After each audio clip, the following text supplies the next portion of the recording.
Okay, mga sangkay, sobrang naiintriga na po ako dito sa mga pasabog, mga tsismis, mga sangkay na lumalabas tungkol po dito kay Tatay Digong. So ngayon, pag-usapan po natin kung ano nga ba talaga ang totoo tungkol po dito. May iskandalo kasi mga sangkay na lumalabas ngayon, no? At hindi po natin alam kung gaano ba talaga ka seryoso ito, gaano katotoo. Kasi alam niyo naman mga sangkay, ang politika pwedeng gumamit ng isang bagay, mga sangkay, at bigyan po ng maruming kahulugan para lamang pumasira ang isang tao. But kayo na po mismo mga sangkay humusga. Tingnan po natin itong patungkol po sa iskandalo ngayon na kumakalat patungkol po kay Tatay Digong, no?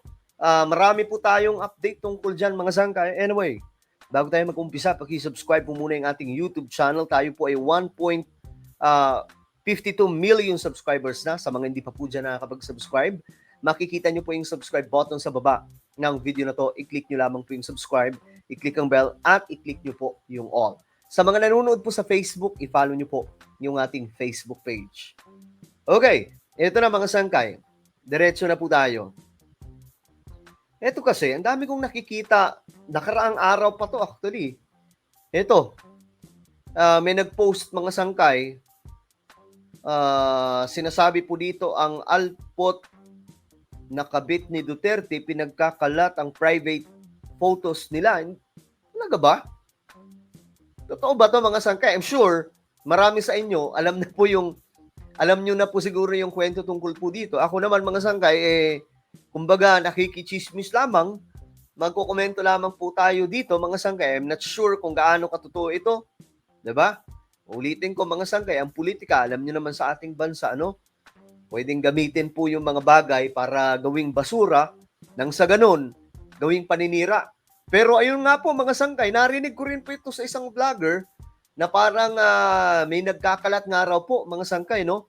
Eto, wait lang, ipapakita ko lang sa inyo para po maintindihan nyo itong mga pinagsasabi natin ngayon.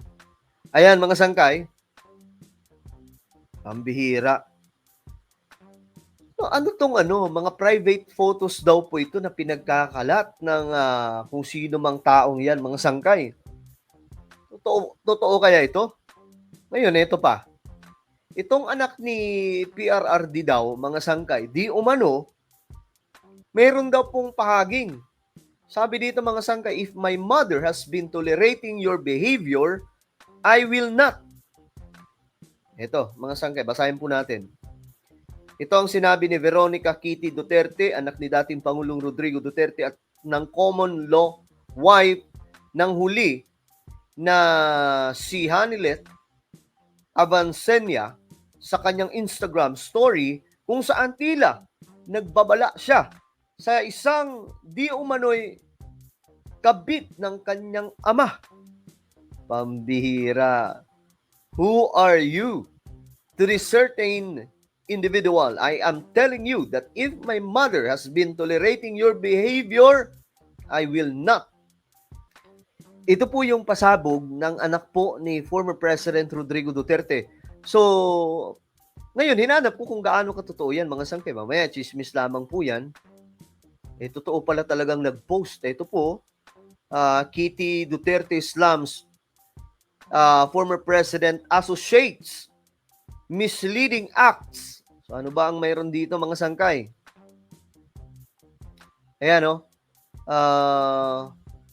Former President Rodrigo Roa Duterte's daughter, Veronica Kitty Duterte, released on Friday, June 20, a sharp and emotionally charged public statement addressing what she described as misleading and inappropriate actions by an unnamed individual formerly associated with her father.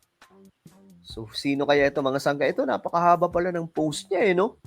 Alam nyo, hindi naman sa late mga sangkay kung nalaman po ito. Actually, paikot-ikot po ito mga sangkay. So, tiningnan ko muna, baka mamaya ma-fake news mga sangkay. Alam nyo naman sa social media, di ba?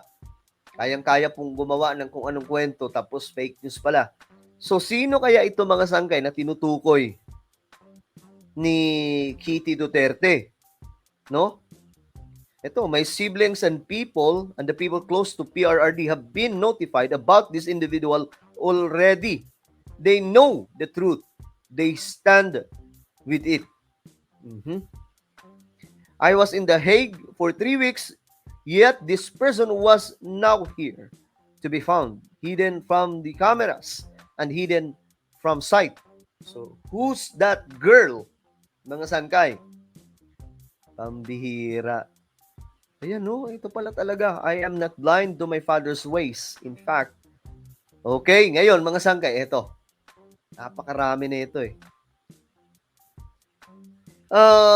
Tingnan po natin kasi may pasabog daw po yung isa sa mga kilalang vlogger, mga sangkay. Alaman ninyo kung ano ang katotohanan. Okay. Maharlika, pinangalanan niya ang dalawang babae. Huy! Sino to? Okay? Si Alpotera ay isang jutang pinagkikitaan ang Pangulong Duterte. Mhm. Siya ang access ng team niya para guyuin or not guyuin hindi naman natin maguguyo si Pangulong Duterte. I-take advantage ang Pangulong Duterte para pagkakitaan nila sa kanilang libro. Sino to? Mga sangkay. Okay. Mukhang, okay. Mukhang dalawang vlogger din po ang binabanatan dito ni Maharlika. First-hand information. Tumigil na nga kayo dyan sa salamat PRRD ninyo. O na, wala namang basbas yan. Okay. May ano kasi mga sangkay, may mga sinasabi na itong ibang vlogger, yung sinasabing babae, di umano, na nababanggit nga po ni Kitty Duterte, itong ibang mga vlogger doon po sumaside. Ewan mo kung gaano katotoo yan mga sangkay. While ang iba naman, na kay Hanilet. Hindi ko alam kung saan dito po mga sangkay si Maharlika, no? Kay Hanilet ba o yung isang babae, mga sangkay, na tinutukoy po ni Kitty Duterte? Well, pakinggan po natin. Sasabihin nyo, dinonate sa ganitong ganito ganyan. Wala pong basbas ni PRRD yan. Although, hindi yan biography ni PRRD. Yan ay mga salamat eklabush. Ang sabi nga dyan tumigil kayo sa kaputahan ninyo lahat. Kayong team nyo. Ginagamit nyo si Alpotera para makapag-photo op kayo dati sa kajotahan na yan. Dahil mismo ang PRRD walang basbas sa inyo. Yes, pumirma si Bongo, pumirma si PRRD, I think si Basti.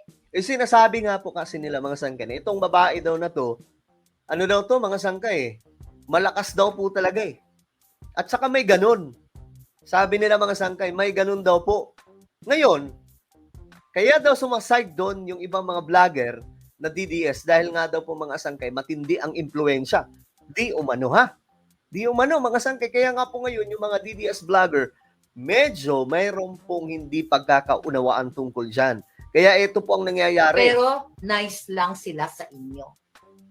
Gusto na ng gera. Ayan na. Kayo, ng team nyo. Kaya nyo pinagtatanggol ang Alpotera at sinasabi nyong single ang Pangulong Duterte, wala kayong pakialam na masaktan nyo ang kanyang common law wife. Ayan na, ito na yun mga sangkay. Masaktan nyo ang kanyang anak dahil sa Si Hanilet at saka si Kitty Duterte itong tinutukoy niya. Parang kayo, wala kayong pakialam na masaktan yung kanyang ito, si Kitty Duterte o si Hanilet, mga sangkay. rado ang utak nyo kay Alpotera dahil yun ang nagbibigay sa inyo. Kailangan malaman ninyo. Okay, may mas mahaba dyan eh. Wait lang. Ito, mga sangkay, daming kumakalat dito. Ito ba yon guys? Ito ba to? Nantoko, ang daming issues ngayon Sana all pinag-aawayan ng mga chika babes. Faction na sila ngayon. Sila nag-aaway. Okay, but wait, dahil ba sa physical na pangangailangan o sa malaking kayamanan na paghahatian? Hindi naman siguro dahil sa una, di ba? Ano sa palagay niyo mga kayambiyan? Dami chismis. Busog. Ngayon, yung isang anak na babae nag-post ng stories, may inaaway na alleged kabit ng tatay kasi nga naman ang nanay niya ang official partner. Okay. Daming issues na to Ngayon, ito mga sangkay, medyo mahaba-haba ito. Pakinggan po natin.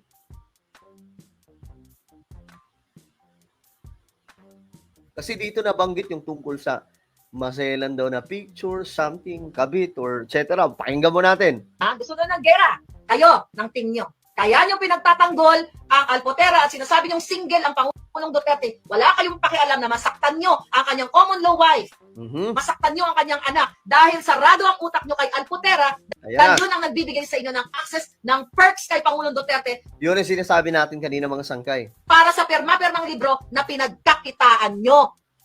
Nyo lahat kayo. Oh, di ba? Tumigil ka na, Crisette. Oh, pangalan. Naku, yari. Nabanggit na po yung pangalan. Kita. Dahil tumawag ka kay Harry Roque, tumigil ka na, Trixie. Naku po. Dahil pinag-usap kayo kay Harry Roque na kausapin ko si Alpotera. Oh. Do you think di ako takot pangalanan kayo? Mga na ninyo?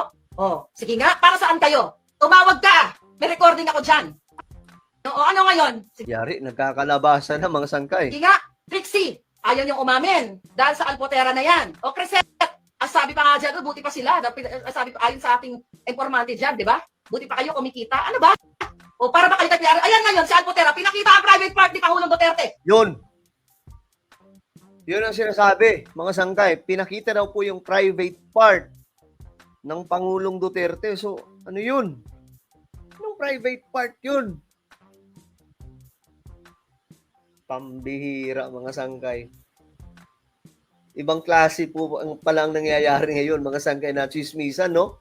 Well, ito yung, kumbaga, itong nangyayari ngayon, mga sangkay, masyado pong lumalala, very toxic. Kung mapapakinggan nyo man yung mga ganitong klaseng balita, wag nyo pong siseryosohin. Okay, yung iba kasi, sa sobrang diehard, masyado pong nasasaktan. Ako, mga sangkay, ako neutral ako, mga sangkay, pagdating sa mga awayan na politiko. Though pro-government ako, no? Sumusuporta tayo sa mga adhikain ni PBBM. But when it comes to kagaya nito, mga chismis, mga away ng mga politicians, alam nyo, mga sangkay, hindi na po ako masyadong affected kasi nga po, naintindihan ko na ang laro ng politika ngayon nitong mga politiko, mga sangkay. Once na masyado kang diehard, masaktan ka lang bandang huli. Kita nyo ito ngayon, mga sangkay, nagkakabistuhan na, di ba? O, pakinggan ulit natin. Pambihira, hindi galing sa atin yan, ha? Crisette, sabi pa nga dyan, buti pa sila. Sabi pa ayon sa ating informante dyan, di ba? Buti pa kayo kumikita. Ano ba? O para ba kayo kaya? Ayan ngayon, si Alpotera, pinakita ang private part ni Pangulong Duterte. Ayan, tama ba yan? Sige nga. Ito, doon na natin to. Pambihira, private part. Talaga ba? Grabe naman yun. Kung totoo yun, ha? Grabe naman yun kung totoo. Well, mga sangkay, sa nangyayari ngayon, medyo magulo ang side ng mga DDS. No, nagkakagulo po sila ngayon. Yung habang yung mga Marcos loyalist naman, medyo united sila ngayon, mga sangkay. Medyo hindi po magulo, no? Ang nagkakagulo talaga ngayon yung mga DDS. Well, mga sangkay, ano po ang inyong opinion tungkol dyan? Kayo ba ay naniniwala sa mga kumakalat na issues na ganyan? Comment down below. Mayroon tayong YouTube channel, mga sangkay. Ito po ay Sangkay Revelation. Hanapin nyo po ito sa YouTube. Ngayon din, mga sangkay, kapag nakita nyo na, i-click nyo po yung subscribe, i-click ang bell, at i-click nyo po yung all. So ako na po ay magpapaalam. Mag-iingat po ang lahat. God bless everyone.